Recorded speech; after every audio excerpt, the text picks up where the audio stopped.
आज 15 ऑगस्ट भारतीय स्वातंत्र्य दिनानिमित्त जिल्हाधिकारी दिलीप स्वामी यांच्या हस्ते ध्वजारोहण करण्यात आलं। यावेळी जिल्हा प्रशासनातील सर्व अधिकारी कर्मचारी उपस्थित होते। जिल्हाधिकारी कार्यालयात शासकीय ध्वजारोहण अगदी सकाळी 7:40 संपन्न झालं। यावेळी जिल्हा प्रशासनातील सर्व अधिकारी, उपजिल्हाधिकारी, तहसीलदार यांची उपस्थिती होती। जिल्हाधिकारी दिलीप स्वामी यांनी जिल्हावासियांना आपला शुभेच्छापर संदेश दिला आहे, पाहूयात। भारतीय स्वातंत्र्याच्या आजच्या 79व्या स्वातंत्र्य दिनानिमित्त संपूर्ण जिल्हावासियांना मी जिल्हा प्रशासनाच्या वतीने आणि माझ्या वतीने मनपूर्वक शुभेच्छा देतो। संपूर्ण जिल्हाभरामध्ये आज स्वातंत्र्य दिनाचा हा कार्यक्रम हर्षोल्लासाने साजरा होत आहे।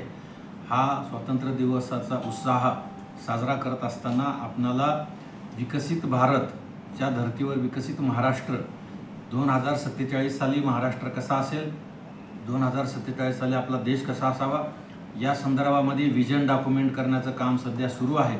यामध्ये सुद्धा जिल्ह्यातील नागरिकांनी मोठ्या प्रमाणामध्ये सहभाग नोंदवावा अशी मी विनंती आपणाला करतो। जिल्ह्याच्या विकासासाठी प्रत्येक भारतीय नागरिकांनी, प्रत्येक जिल्हावासियांनी प्रत्यक्ष अप्रत्यक्षपणे सहकार्य करावं, प्रशासनाला सहकार्य करावं अशी मी नम्र विनंती जिल्हावासियांना करतो। पुनश्च एकदा आपणा सर्वांना स्वातंत्र्य दिनाच्या हार्दिक शुभेच्छा। जय हिंद, जय महाराष्ट्र।